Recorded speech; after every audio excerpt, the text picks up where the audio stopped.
Welcome to tonight's Words event. I'm Sarah Dawson from Western Alumni, and I'm joined today by three of Western University's leading researchers to discuss the unseen and untold consequences of COVID-19.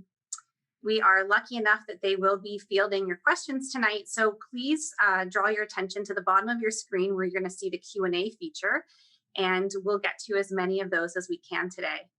I'd like to mention the webcast is going to be recorded, and so it will be available to view on demand on the Western Alumni webpage as well as the Words webpage.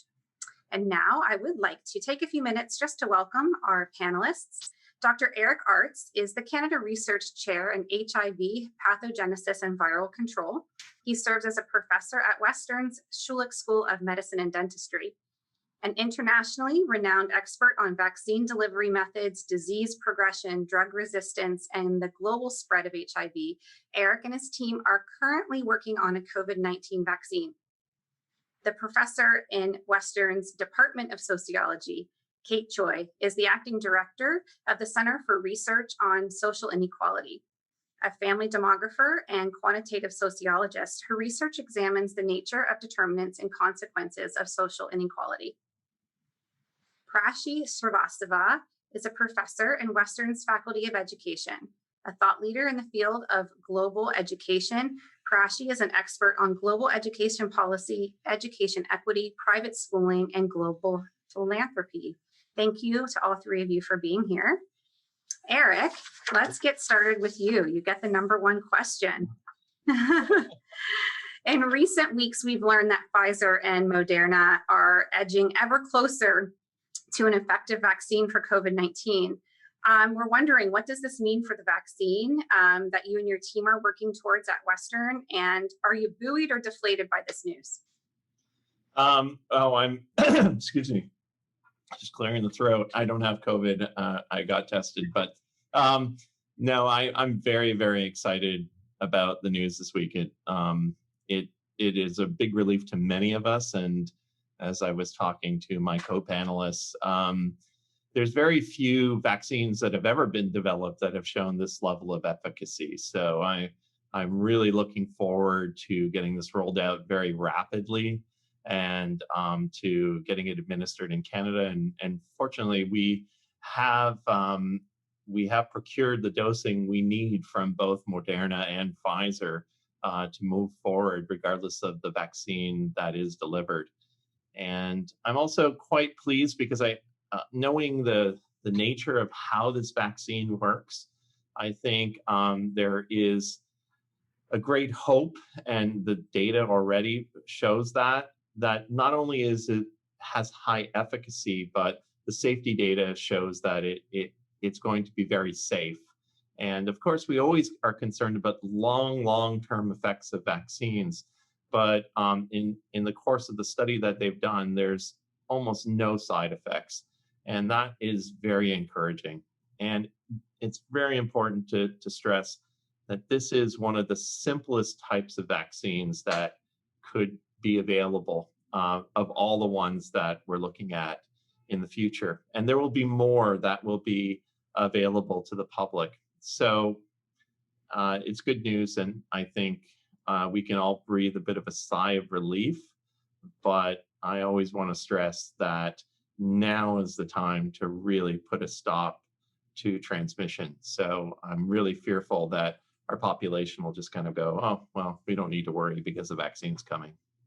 Yeah, that would be a real concern as we see behavior changing, feeling like we're going to have a vaccine, all of this is going to be eradicated, and we don't have to be as vigilant as we have been in the past. So what I hear is keep being vigilant in terms of your safety and health. On that note, what kind of safety precautions must be taken to ensure proper distribution of COVID-19 vaccine? Can you talk about maybe what kind of obstacles marginalized populations in Canada and around the world face in terms of receiving safe and timely vaccines?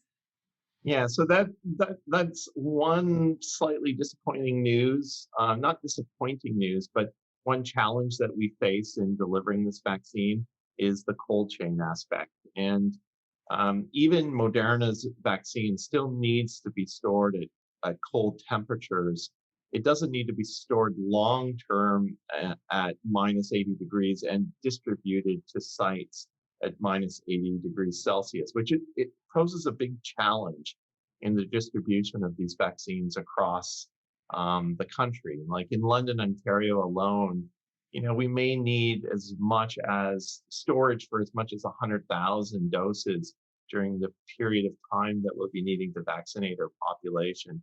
And that puts a big strain on the economies, local economies, but also in procuring the storage space that we need. These minus 80-degree freezers are hard to come by right now because the demand is so high. So that poses a challenge for us. Now, we are a high-income country. We can afford this type of distribution. We know how to provide it. Our healthcare system is pretty robust, even though I would say there are even cracks in our healthcare system. But when we start looking at lower income countries, even middle income countries, this becomes a huge challenge for them. There's very few places. I do a lot of work in sub-Saharan Africa, and there's very few places that would have the storage capabilities that is necessary to distribute this current vaccine. So, and then the other problematic aspect relates to who will have access to this vaccine first. And this vaccine is only effective to stop COVID-19 in the small world we live in, with all the travel and commerce that exists, is we can't think of it as if we just vaccinate the population in Canada, we'll be safe. We need to vaccinate the population around the world. There is no place and no country where this virus doesn't touch. And that is problematic. And if we don't vaccinate everyone in the world, this virus will come back into our populations. And this is kind of what happens with flu. And this is why we have recurrent epidemics of flu every year. And that's because, well, the vaccine isn't perfect and it isn't 100% effective. And as a consequence, it hides out in different populations, and then it comes back and circulates around the world every year. And we have to provide a vaccination to everyone around the world every year. And then the last thing is, and this is a very difficult thing for us to understand, but the anti-vaxxer movement could be our greatest nemesis in controlling this pandemic. And, I can tell you where I side. I'm not an anti-vaxxer, and just the opposite. And I really hope that the people will heed the information that's being provided about safety and understand that these are safe vaccines, and it's important to protect their population. And we need to ensure that more than 60% of the population gets vaccinated in order for this to really be controlled. And I hope that people will view this as like a polio epidemic, and people will be trusting in getting the vaccine because they need to trust us. And nobody wants to take a vaccine that's going to be harmful, but we need to make sure that we vaccinate everyone. Yeah, thank you for that. I'm thinking about communities and neighborhoods, and I'm thinking about how there's so many people in our world and Canada that are marginalized and maybe not having the same access and the same ability to maintain health and wellness as others.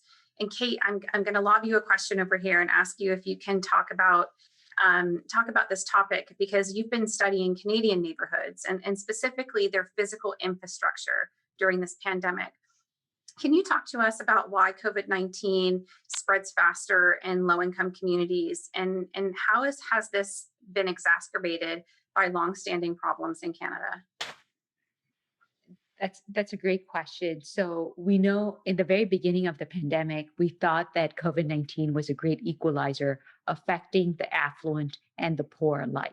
That is far from the truth, and we're finding that every day. COVID-19 amplifies existing inequalities.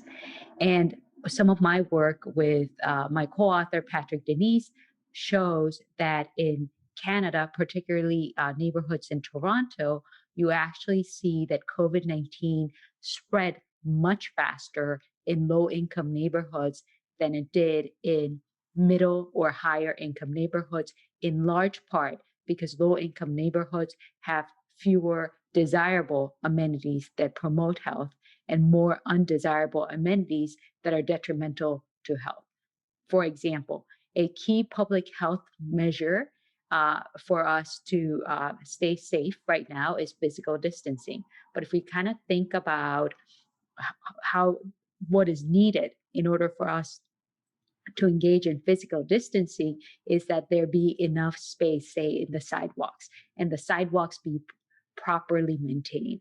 Lower income neighborhoods are much more likely to have poorly maintained infrastructure, including sidewalks that may preclude individuals from socially distancing from one another.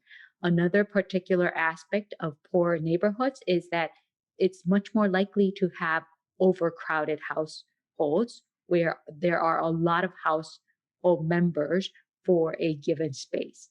Therefore, the implications of living in an overcrowded household is twofold. The first one is that an overcrowded household, by definition, will have a lot of different household members that belong to different social milieus and therefore have many more diverse points of exposure to the virus. The second thing is, in the event of an infection, it will all be the case that people cannot self-isolate. So that's one way how residents of lower income neighborhoods are much more susceptible to COVID-19 infections than their counterparts who are living in more affluent neighborhoods. And finally, it has to do with the amount of dependence that perhaps residents of low income neighborhoods have.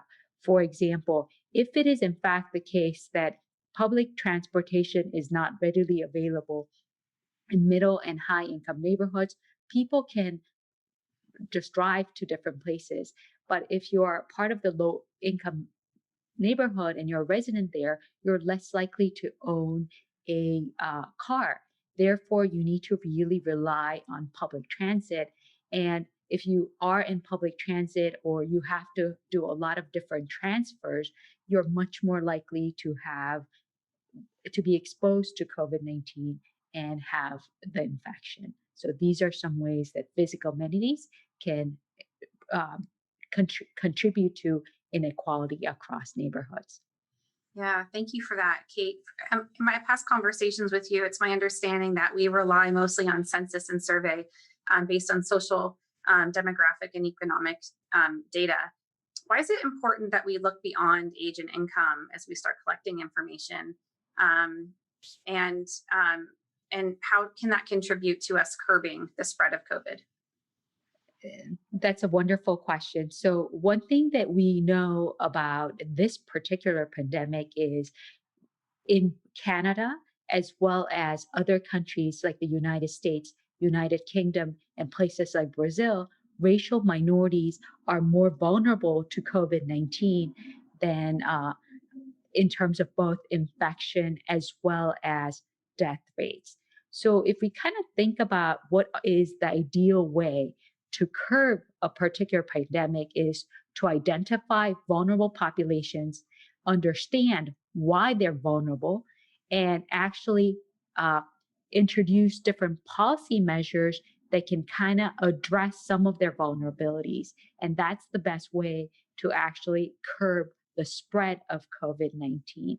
And if, in the absence of data such as racial data, it will be the case that it's very hard to actually look at, uh, I know exactly who is particularly vulnerable. And in the case of Canada right now, there's aggregate data on race that researchers such as myself are kind of pulling together to kind of identify these patterns. But ideally, what you would want is high quality individual level data that is collected uniformly across the different nations. Because if we kind of continue to rely on neighborhood data, it is possible that individuals who are living in neighborhoods with high shares of racial minorities, they may not be a racial minority themselves. There may be also a lot of heterogeneity within a particular population as well. So what we need is very good, precise sociodemographic data on COVID-19 patients, as well as those who do not have COVID-19, so that we can actually measure with more certainty the risk of being infected with COVID-19. Thank you so much. I'm going to jump in with a question from one of our listeners, and I think this is a good opportunity to have a bunch of you jump in, because I see Eric's head nodding and Prashi's too, and I think this really ties in. Is we have one viewer who's concerned about triaging protocol with respect to vaccine distribution, particularly as it relates with pre-existing conditions and people living with disabilities. So as we think about like collecting information and understanding who's at risk and then who gets to be prioritized for this vaccine, can you give us your thoughts? Tell us what you're thinking. Whoever wants to take that one. Well, I'm gonna make a comment, and then I'm gonna shoot a question to Kate in relation to that comment, because I think she can comment on something like, so one of the things that Kate knows very well, that there's no difference in the susceptibility of different races and ethnicities to COVID-19 in SARS-CoV-2. So there are underlying conditions that are found in all populations, maybe some have higher frequencies than others, that make the disease more severe. But we're all susceptible to COVID-19. And I'll let Kate comment on the fact that, really it's access to medical care that is often the big problem. And so on a vaccine and in regards to like who would get it first, and I think it's pretty well understood that we need to protect their healthcare workers first and foremost, because I think you see it in the U.S., like in Wisconsin, and it's coming up in Ohio now, that they're just asking nurses and healthcare workers to come in even if they're infected, because they have such shortages. So we need to get those people vaccinated first, but then it'll really fall to those people that have pre-existing conditions, that potentially have mobility issues, a whole bunch of different factors, and that's where I get concerned that those are the hardest people to reach in terms of needing the vaccine. So I think Prashi and Kate can comment more on that than I can. So if I may follow up, Eric is absolutely right. The scientific literature, both in social sciences as well as medical sciences, make it very, very clear that differences in COVID-19 infection rates is not really a biological disposition to the virus. It's much more, and it because of systematic disadvantages that certain populations, the poor, the racial minorities, and so forth, immigrants, refugees have. And because of that, they have greater exposure to COVID-19. They perhaps cannot engage in the public health mitigation strategies. And as a result, they are much more likely to have COVID-19 infections and death rates. Specifically, if we look at racial minority populations, the reason why they have higher COVID-19 infection and death rates is because of 4 factors. As Eric mentioned, they have limited access to healthcare. They have greater unmet healthcare needs, which leads to, related to the question, higher levels of pre-existing condition, which increases their risk for severe forms of COVID-19.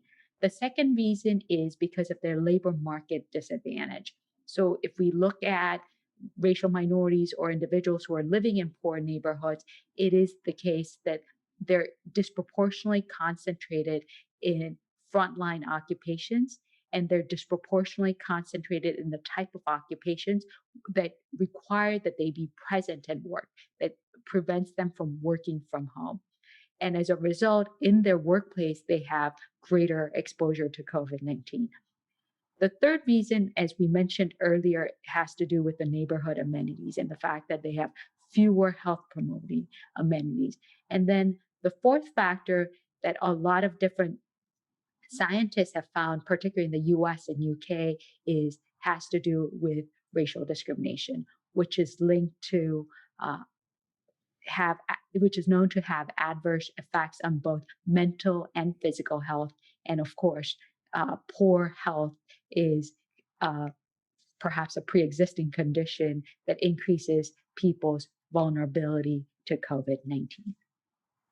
Wow, so many things. I'd like to jump in here for just a second because I think it's important, that question around triage, I think it's really important to put it into context in terms of the fact that this is a global pandemic. And so when we're thinking about who should be getting those vaccines first, of course, there's going to be a health precursor to that. Of course, people who have underlying conditions who are most susceptible should be first in line. But when we start looking at the systematic discrimination issues, of course, that is going to be affected very strongly according to the societies in which we are. I work, my whole life over the last, for 20 plus years has been about global development, global education, and looking at the interconnectedness of our world. And we, of course, sitting here in Ontario and Canada and London, Ontario, wherever it is you're joining us from, have our lenses. And we look at things according to perhaps race, according to perhaps, income, according to, those social groupings that we are best aware of. But when we look globally, we actually need to understand that the systems that are in place that structure the way humans live in those societies discriminate against different people in different ways. So while race is a very important, and I would say it's one of the big considerations of the literature that's coming out of the UK, of the US, of Canada, we also have to understand that medical literature, social science literature, the production of knowledge, the centers of production of knowledge are highly colonial, Western, Northern enterprises. So what's coming out is this very strong idea that race is a determining factor, and it is, and it's not to minimize that. But in countries in which race is not really the characteristic, we need to understand what those factors are. But what they are all driven by is discrimination, whether it's gender discrimination, whether it's income discrimination, whether it's caste discrimination, whether it's religious, minority affiliation discrimination. So the question of who gets vaccinated first, there's going to be a health precondition that should be detailing that. When we get into the social determinants of who gets access to services, that is going to be contoured very specifically in the communities that we're talking about.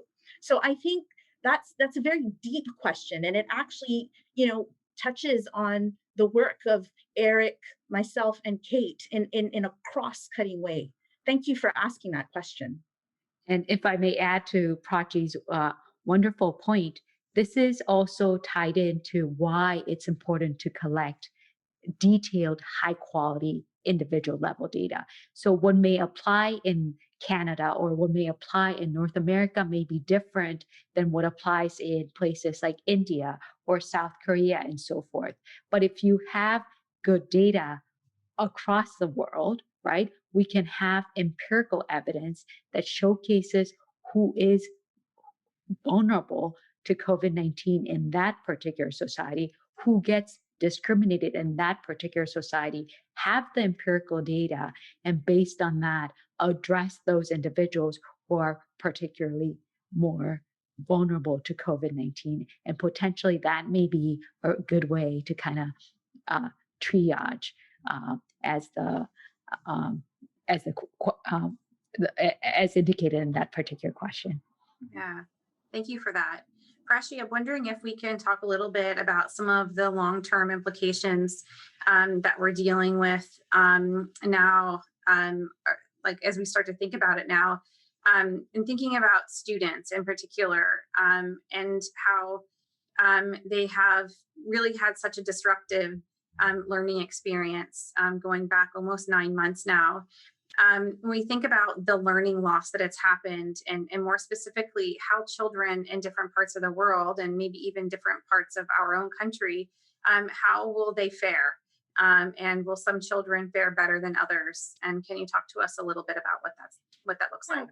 I mean, I think, one of the key takeaways of this conversation, whether it's, coming from a virology or vaccine perspective, or coming from racial inequalities, or coming from the education and economic consequences, is that whenever we get a vaccine, and however effective it is, that is despite all the problems and the production issues and the chain of production problems and issues that we're talking about in terms of distribution, is relatively the more simple problem to tackle. And I know that that might be shocking to a lot of our audience, because that is not an easy problem to solve. But when we look at the long-term impact of first of all, the social impact of this, and the direct impact of education disruption on life opportunities of this generation, we need to recognize that these are going to be perhaps effects that this next generation might feel throughout its lifetime. And I'm not scaremongering. I'm citing literature on previous pandemics. The 1918 Spanish flu, for example, had life opportunity, education attainment opportunity, negative impacts on those for people up until the 1980s. Right? That it's almost 60 years. There were consequences to that. Now, we are in a situation now where we're able to model a little bit better. And, I think maybe some of the statistics or facts that I'm going to give out right now are going to be quite shocking to people. They were shocking to me when I read those studies. But there's a modeling study that came out that showed that just 4 months of disrupted education, of school closures, could result in a lifetime earning loss of this entire generation of students globally, which could equal $10.6 trillion loss of income. $10.6 trillion, just 4 months of school closure.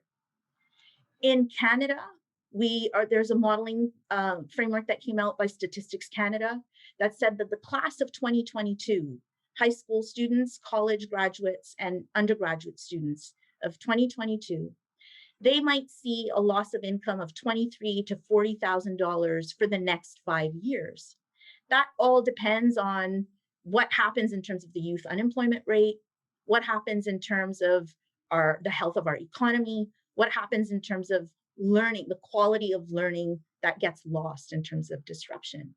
Now, we might think that that's a smallish price to pay, but when you put it in terms of GDP, the gross domestic product, which is one of the main indicators we use to measure the health of our economies, we recognize that in a high income country like Canada and the US, that could have an impact of about 6% of a loss in our GDP. What does that mean in real terms? So I calculated a slightly more optimistic value of 5% loss, and it comes to about $85 billion just this year, right? These are big, big figures. And the impact of that on all of us, on our society, on our economy, is huge. When you think about the investment that's actually required, there's this idea, and I'm really happy Kate brought this out, this idea of the great equalizer as being, in my terms, dangerous discourse. It's dangerous discourse. There's another dangerous discourse. The other dangerous discourse is around scarce resources, that we necessarily have scarce resources for everything. Of course, I live in the real world and I look at economic models, And yes, there are scarce resources, and there are more scarce resources for some countries than there are for others. And we need to be frugal with our resources. But a high income country like Canada, a G7 country like Canada, could afford to invest, for example, the $3 billion that was costed for Ontario to have a safer school plan, a safer school reopening plan, if it means saving some of that $85 billion loss in terms of GDP.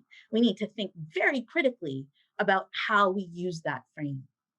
And I'm going to end, just this little bit of the conversation by saying we need to understand that the education disruption affected 92% of the world's children and youth population. That is 1/5 of humanity on this planet. That is 20% of the humans occupying. And those people are going to take care of us, right? They're the ones that are going to take care of us. If we don't take care of them now, and we don't secure their life opportunities by investing the resources that we need, either from our own domestic budgets, whether we are responsible for aid to make sure that we give those resources to countries because we are interconnected. Eric made a very good point about the health aspect being interconnected. The economic knowledge aspect is very interconnected as well.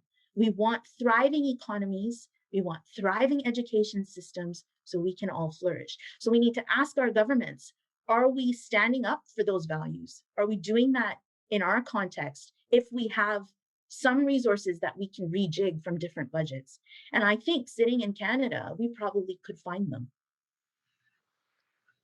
Thanks, Prashi. I think that when you put it in those terms and you really spell out those figures, it's an eye opener. And you prefaced it with, these are going to be shocking figures I'm going to give you. They were shocking when I saw them. And it is shocking to hear that. I want to take a question from one of our viewers who's asked something that I think we're all wondering about. So hopefully you guys can solve all our problems tonight. But it's about misinformation, that there's so much misinformation, particularly around COVID-19, that we can consume, and it's coming from a lot of different places. How can we address this challenge with misinformation, and especially when it comes to reinforcing the perception of perhaps a vaccine safety or just health and safety protocols that we're being asked to take to keep ourselves safe and to keep others safe from infection? Yeah, I want to draw some attention to that misinformation aspect just quickly, and I think there's an issue with trust that exists in our society today, and it's a frustration I have. And trust not only with scientists, but trust issues with government. And then one of the things I draw great attention to is trust issues with other countries.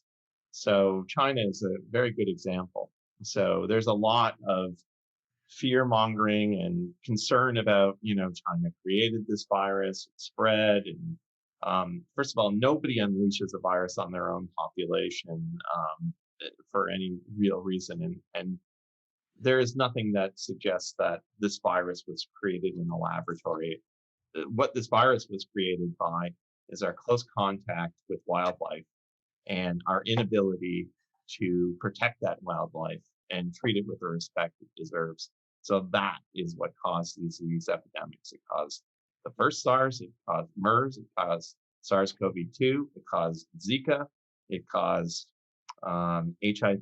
So, pretty well, we can blame most of the modern day epidemics in our inability to stay away from wildlife.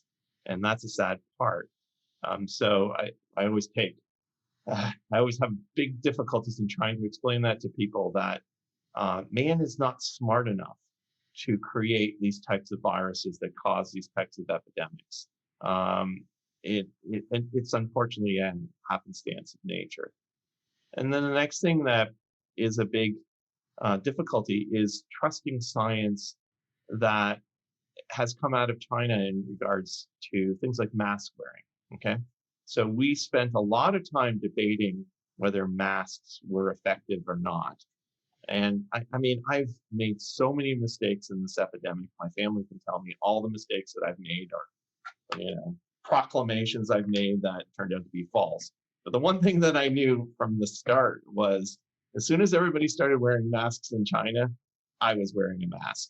And one of the fears and one of the problems we had is, dealing with our masks safe. So we had our government saying, no, you don't need to wear a mask, where us in the laboratories knew that that was an essential factor. And it was really, there was an aspect related to it that there was not enough masks available for our healthcare workers, and that is a big concern.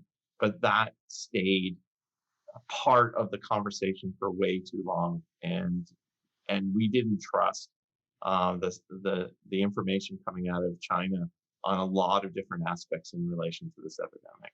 So those are the types of things where we really need better information, and somehow we have to restore trust in the community in what we spend our lives working on.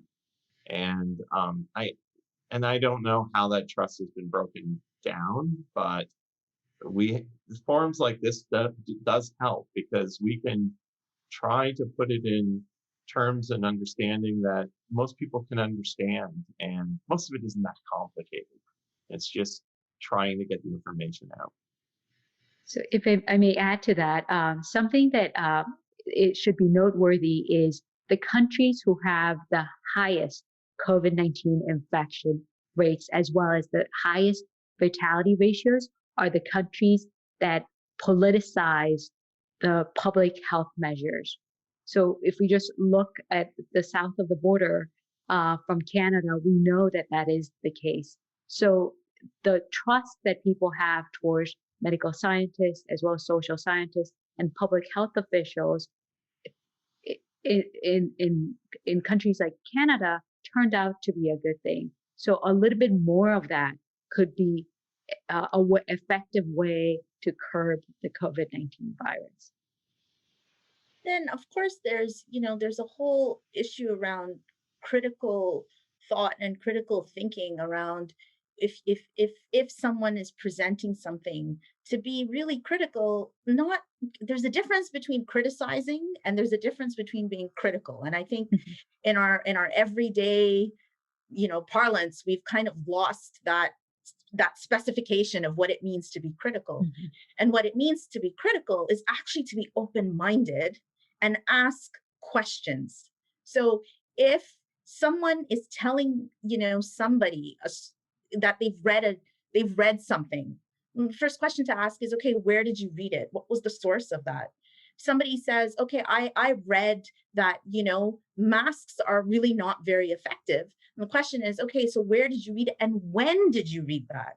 Because there's also the question of knowledge developing over time. And we've seen that with this pandemic, what was said in March is very different than what was said in April, is very different than what was said in May. And I've been working on the global education emergency and the education emergency here in Ontario. And I can tell you, I have ended days where my head is literally spinning because the information is moving so quickly. So there's also that lag of, understanding that sometimes somebody like Eric or Kate or myself or whomever, people who are really working on this will have that information earlier. And what people are actually hearing is a lag in that information. So there's that question as well. And I think on that front, universities, and I think that, universities are academic institutions, having these kinds of fora and really bringing that out to the public is really important. So this is like a public good, that we produce. And in this country, we have public universities, and that is very important in terms of mobilizing this knowledge. Yeah, thanks for raising that. I think it was maybe sometime in April, Eric, that we first met and we did a webcast, and one of the big questions was about mask wearing. And at the time, it was something that we weren't really sure about, and there was a lot of mixed media about what we should be doing. And you and your colleague both said, I'm pro mask, and I think that's when I got my first mask. And here we are all these months later, and we're all, I think, wearing masks for the most part. it's funny how, I'm sorry to interrupt, Sarah, but it's funny how things have changed so dramatically in such a short period of time. And it's like almost like ancient history, even though it's only been a few months ago.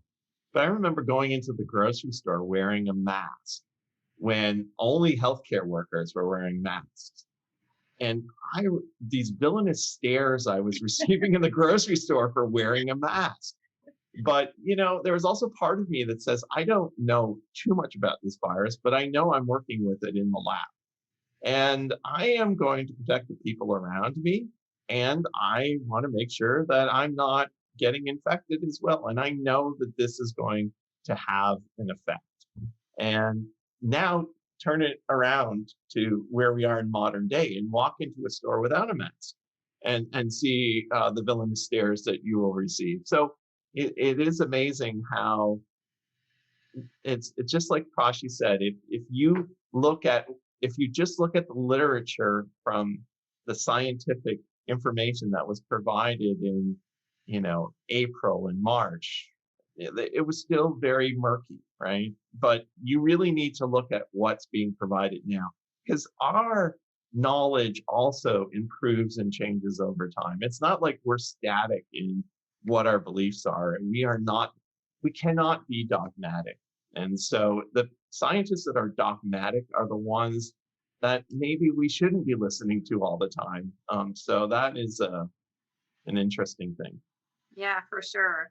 I'm wondering if we could take a little bit of a turn and talk about how the world on more of a global scale is managing and handling this pandemic. Eric, you have previous to the travel restriction had traveled quite a bit to Uganda to do your field work there with HIV and AIDS and working on your vaccine there. And one of our viewers has written in about just the stigma that comes with vaccines in some parts of the world. And just wondering how, based on your research and Prashi, what you're learning and some of the things that you're involved in, how is the world handling it outside of Canada and in the US?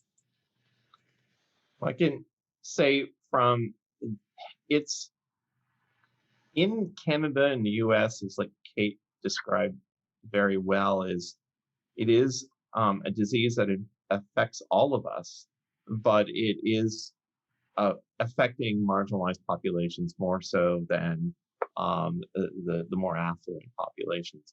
However, it's still affecting affluent populations. And so when you talk about the north and south of the world, which you can want to divide this is a disease of the north, and I sometimes call it the disease of white men. Not because marginalized populations aren't disproportionately affected. What I mean is this is not a disease that is impacting the south part of the world, nowhere near what it is impacting the north part of the world. So, in the south part in Africa, sub-Saharan Africa, people are outside a lot more. They spend very little time indoors.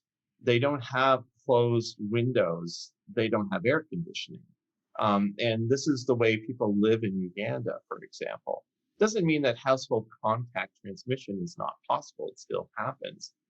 But the other thing that is differential is the diseases that they face. I mean, the last thing when you have a fever, you go to the doctor for, the last thing the doctor is going to test you for, even in this day and age, is COVID-19. A fever means malaria in most parts of sub-Saharan Africa. In most parts of sub-equator countries are on the equator in any tropical region. Malaria is what causes fever in almost 90% of the infections. And then you might get into dengue and chikungunya and Zika, but way down the list is COVID, even today. And yet these countries are facing huge economic problems because of COVID. And it's not because the burden of the disease is so great in their country.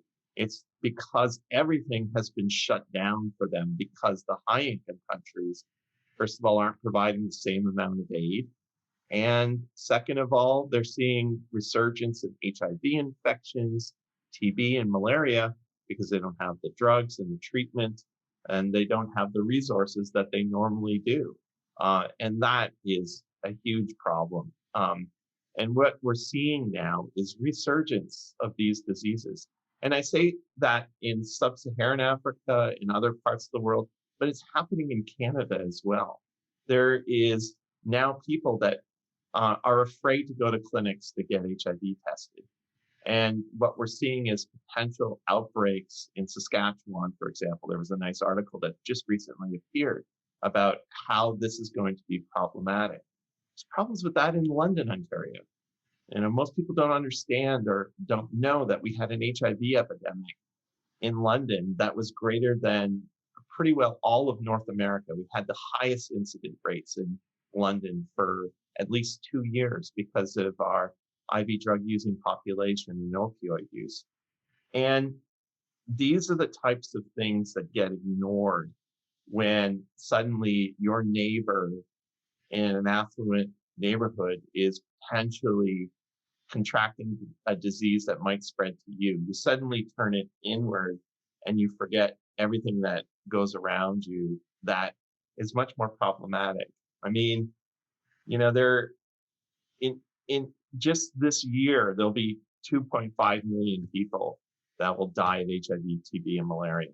Now that's down dramatically from 10 years ago when 6 million people died of those diseases. And it's because of the WHO campaigns and the treatment campaigns that really were dramatic in reducing those diseases. We're not going to reach 2 million this year, possibly, worldwide from COVID deaths. So even 2 million is too much. But, at its height, HIV was causing 2 to 3 million people deaths per year. And these are diseases that there is no vaccine. And so every year we have another couple million people infected with HIV, with 10 million with tuberculosis, 300 million with malaria. So these are diseases that really affect these populations. COVID is nothing to them. It's a drop in the bucket. It's a flu. It's a cold. And the one last point I would make is, unfortunately, we see a lot of mortality because of COVID-19, and it's dramatic and it's awful. But one of the reasons why we see a lot of mortality is because of our demographics in age. We have a population that is much older than these low to middle income countries around the world. They don't have the same rates of mortality we have with this disease. This disease also affects people with lifestyle diseases, unfortunately, high levels of diabetes, heart disease, etc. If you move to those countries, those diseases aren't as common.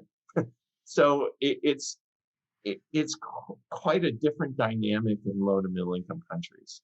And that's something that's really hard to grasp.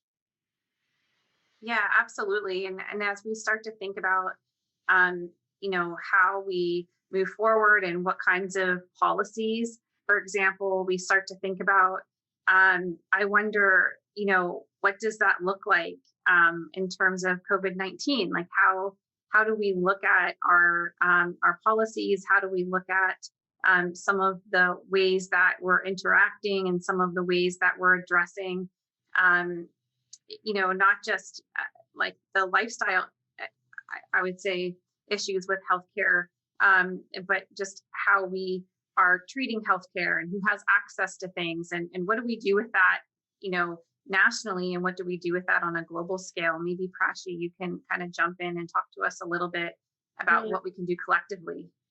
So I've been leading a policy brief for rebuilding and resilience, primarily focused on education. This is for the T20, which is the official engagement group for the G20 summit, which is actually happening this weekend in Saudi Arabia.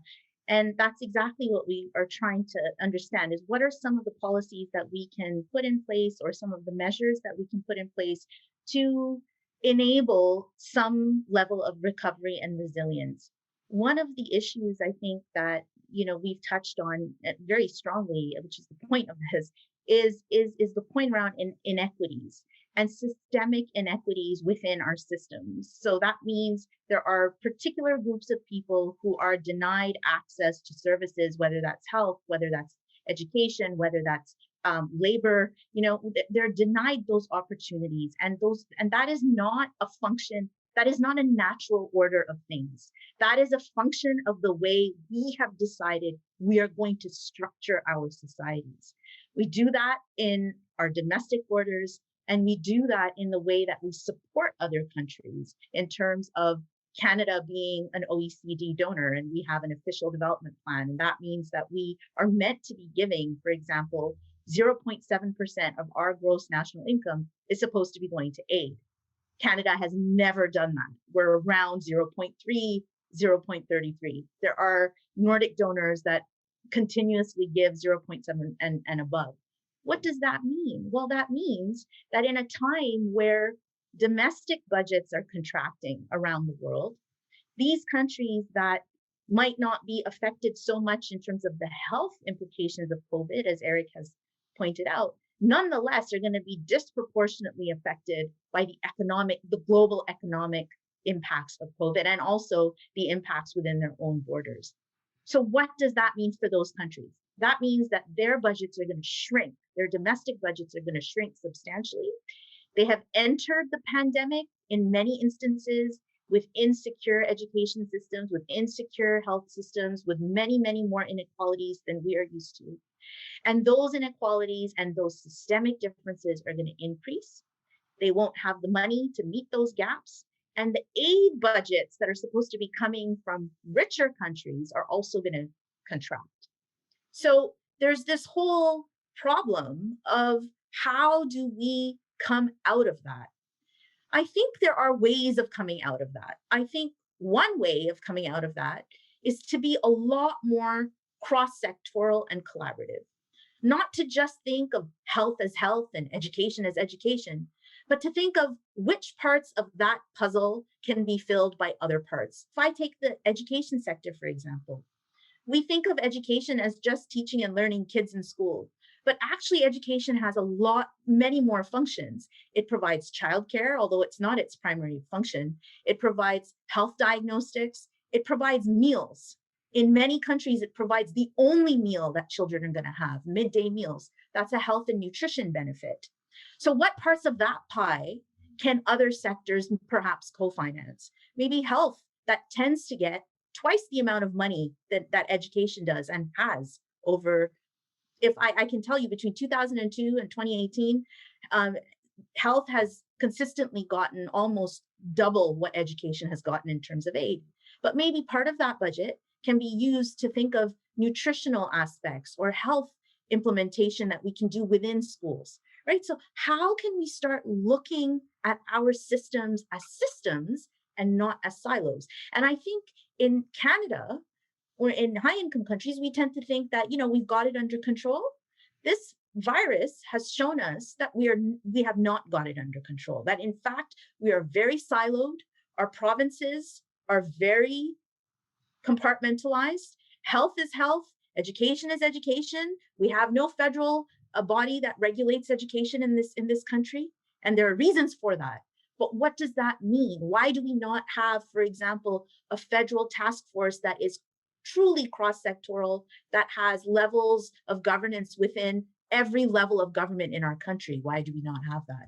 So I think going forward, if anything, anyone who's worked in emergencies, and I started my career in emergencies in the Balkans, anyone who's worked in emergencies will say that the first thing you want to do is to be crisis-sensitive planning. And the way you do that is to really make sure that you have a cross-sectoral response, that you have people from epidemiology, medical sciences, sociology, geography, data science, education, everyone on some kind of a body that's actually looking at the evidence and looking at the implications. Until we do that, we're going to be caught in this the next time there's a pandemic. Yeah, you shed a lot of really good points on that, Prashi, the interconnectivity of things in particular. Kate, did you want to jump in? I see your head nodding. Yes.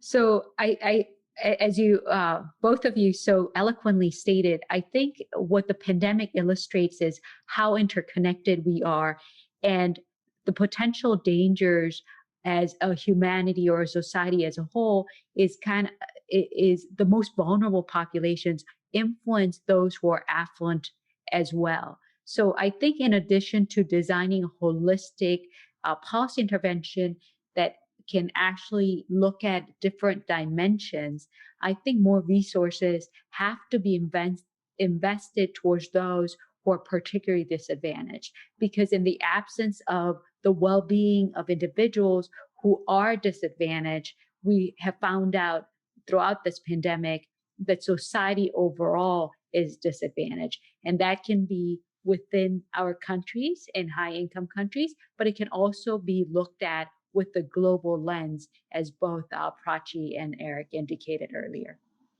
Wow. I mean, I hate to. One last point I'd want to make is because you don't want to always talk about, how not we're all talking about the bigger outcomes and the problematic issues, but there is some silver lining to all of this too, and that is it forces countries now to pay attention to low to middle income countries in terms of education, economy, health, because it's all interconnected. Just like Prashi said, and I'm just repeating what you just said. But the point being is we in the North now are going to rely on the South to protect us from COVID, which is an amazing thing. I mean, and we need them to be immunized to protect us from current spreads of this pandemic in the future. And if I were in the South, I would say, hey, how about our HIV epidemic where we still don't have a vaccine? Maybe you could put that level of interest and resources that you put towards COVID to get a vaccine in a year. And maybe you could find, a vaccine that's killed 40 million people so far since the pandemic started, or the hundreds of millions of people that have been diagnosed and died of TB and malaria. I mean, those vaccines are also feasible, but because they don't impact high-income countries, and because there is not as much of a revenue generation behind those vaccines, we just tend not to pay as much attention to them. But maybe we realize that we're living in a smaller world right now, and these things can jump into the population. And we shouldn't be just dealing with vaccines for diseases that are here now, but there are ways of developing vaccines for diseases that haven't even appeared yet. And that sounds really science fiction, but it's possible. And it's just whether we keep the foot on the gas after COVID-19 or we take it off and we say, oh, there won't be another one of these like we did with SARS, like we did with MERS, like we did with Zika, like we did with Ebola. I mean, every time you see a drop off of interest, and the drop But they didn't touch us, right? The way that this one does. Exactly, yeah. That's it. Ebola, well, it's concentrated over there. Zika, it's constant. Just don't travel to South America. Just don't go there. This is different. This is very different, and exactly what you've said, Eric, in terms of the implications on lower and lower middle income countries. But I do want to point out, for example, Vietnam, low middle income country, did an amazing job of crushing it right in that first stage. Incredible. They were scared because they didn't have the health capacity. They went in there, they knew what to do because they had learned from the past, and they crushed it. And they were able to actually avoid the kind of economic lockdowns that we had. They were able to avoid, they're still going to have a contraction of their economy, but it's not going to be anywhere near, what we're going to be facing, or a country like India that's looking at the worst economic outcome it's had since independence in 1947. I mean, it's basically wiped out 20 years of positive growth in the last quarter, and gone back to a time when it was still under British rule. How does that happen, right? That is not a de facto. This is not what we are seeing, is not a natural evolution of this virus. What we are seeing is a systematic lack of global policy will and implementation, the way that a country like Vietnam did, or the way that a country like South Korea did, or the way that a country like New Zealand did, or the way that a country like Denmark did. We did not do that. And I think there's an evolutionary process to the vaccine, to this virus that you're dealing with, Eric. And then there are the unnatural consequences of this. And they are very strongly grounded in systems like the kind that Kate looks at in terms of the impacts on racialized communities and discriminated communities. And then there's just the long-term effects. And that's going to outlive this. Thank you, guys. I want to just take a moment to acknowledge that it's 8 p.m. and that was one of the fastest hours that I've experienced in a long time. We have 2 questions on the queue from our viewers, and we have one more question on our list that we'd really like to get to. So I do want to thank you in case anybody has to drop off. And I just want to say we're going to keep going for a few more minutes so we can answer a few more questions. One thing that someone has written in that I think would be an interesting question to think about is there data available on the marginalization and outright racism being experienced by communities during this pandemic? You know, we talked a little bit about gathering information. Kate, maybe you can respond to that. There have been some studies that have been conducted in the US, UK, and some that are being conducted at the University of British Columbia right now that indicates that racial discrimination, hate speech, as well as assault related to race has increased exponentially for East Asian populations as a result of the perception and the misinformation that potentially COVID-19 may have been generated in a lab in China, or the political discourse that has labeled this particular pandemic as an Asian pandemic. So we're seeing that a lot. I think this is emphasizes the importance of words, particularly among political leaders, and how that can have a lasting impact and can be a barrier and a systematic reason of oppression for a particular group. And it's really important that we keep asking these questions in public forums and we raise attention to it so that we can make our communities better and stronger and certainly better places to live. Another question, this one could be a really long one. So I want you to take a minute and give a brief answer to it. We could spend an hour on this topic, but with all the talk of return to lockdowns and closures, as researchers, and I suppose more importantly, as informed citizens, what are your thoughts? Is it time to shut down, or do you think we should keep schools and gyms and restaurants open?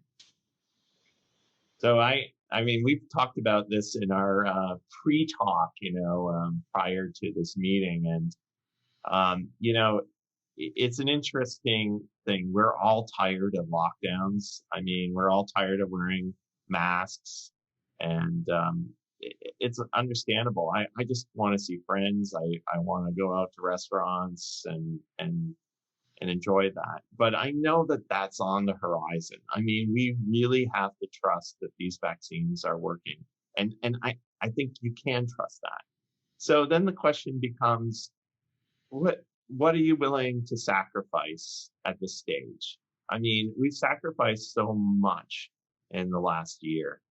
And can't we just stick with it just a bit longer? And my point is, we're all going to get vaccinated next year. I can almost guarantee that everyone will be vaccinated next year. And as everyone gets vaccinated, the risk will go down more and more.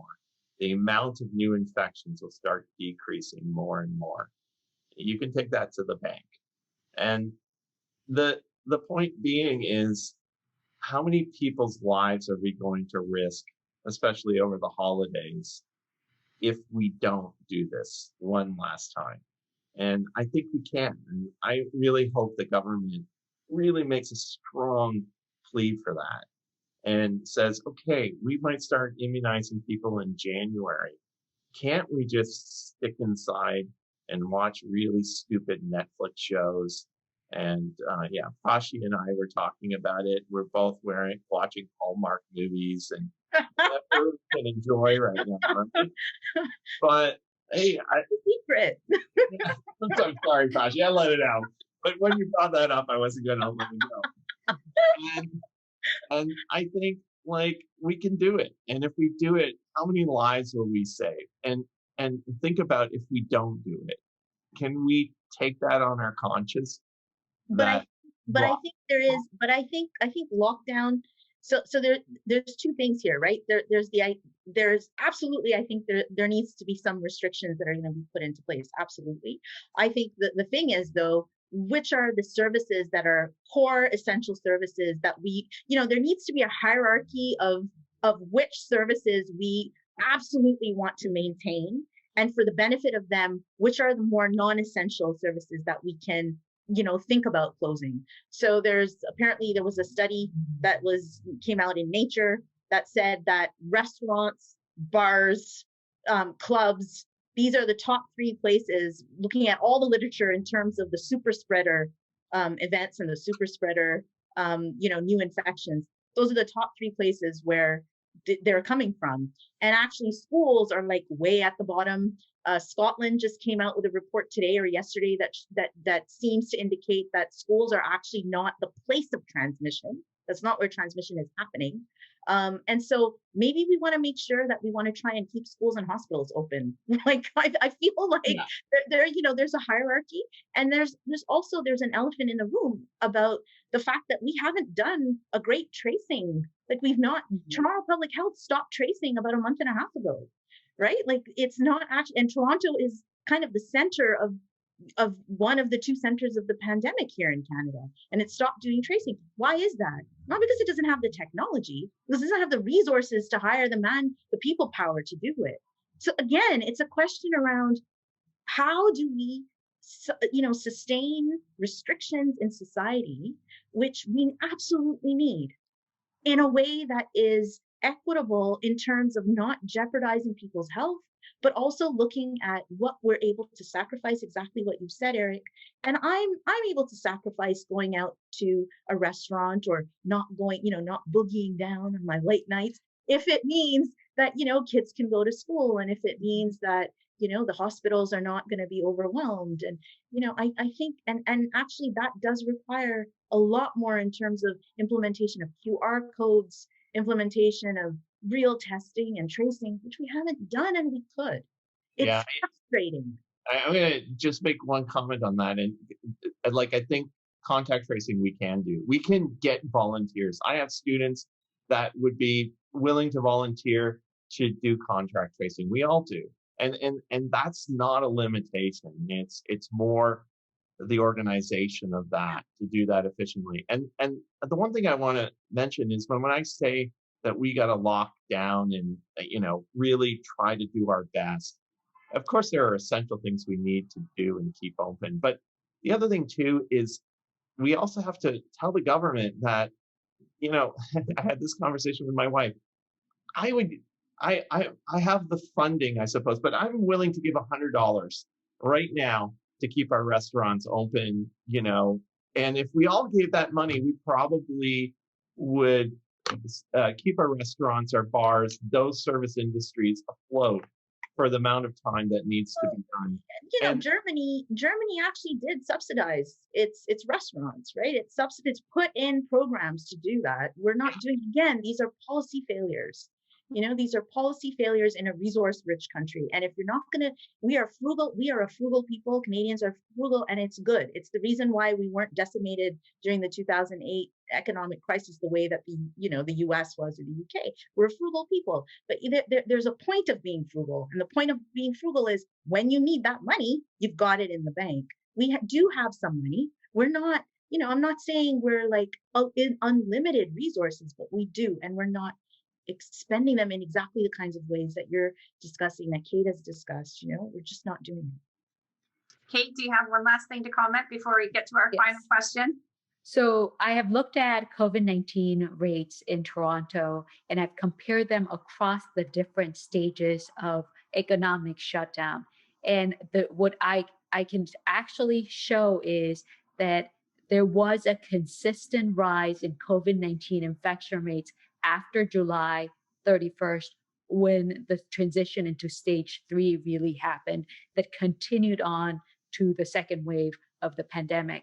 That seems to suggest that we need to actually shut down the economy a little bit more during the holidays until we get the vaccine and the risk of COVID-19 drops down a lot in the following year.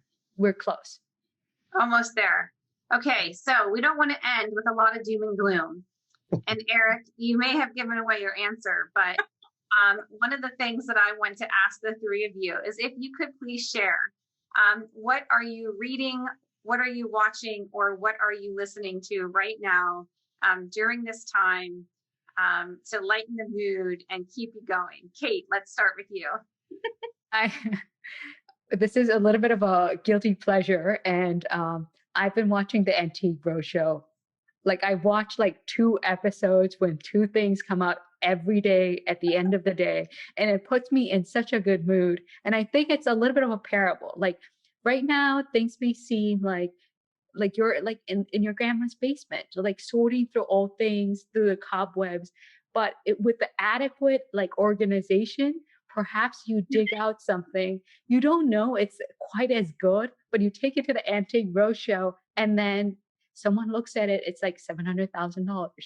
Like maybe that's what I want for the world. So I've been watching the Antique Roadshow, although I hope none of my students are watching because I think they're going to make fun of me. It's possible. It's possible. Prashi, let's go to you. What are you watching? Eric kind of gave away a little bit of what I'm watching.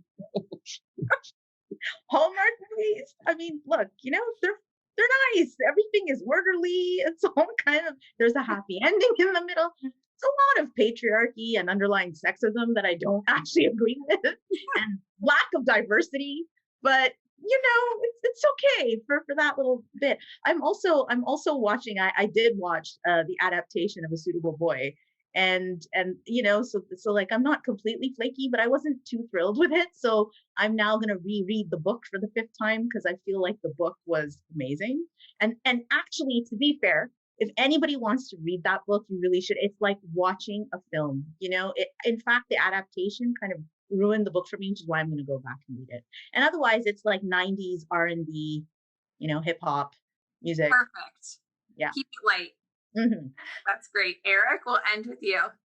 I'll tell you what I'm not watching, which is I'm not watching a single movie or series about a pandemic. About world, devastation. I am watching anything that has a happy ending that's light and frivolous. Books that I read, I mean, they've gone from reasonable literature to absolute fluffy, stories. I don't have the capacity anymore to read anything I would say that's intelligent outside of work. And that's the only problem is I'm sure like the 2 of them, I'm just working like I've never done before in my life. Someone asked me, well, one of the things I always say is the worst thing you could possibly do is open up a biosafety containment lab a month before a global pandemic starts. I mean, and the worst thing you could possibly be in a global pandemic that's caused by a virus is a virologist, which I am. So, so I haven't had a lot of time. Yeah. Kate and Eric and Prashi, thank you so much for joining us tonight. Thanks for all of your contributions and for all of your expertise that you contributed. For those of you who want to read a little bit more about the Forgotten Ones, please do check out the website where you registered. There's a link to a really wonderful article that walks you through the research and the thoughts of Kate, Eric, and Prashi.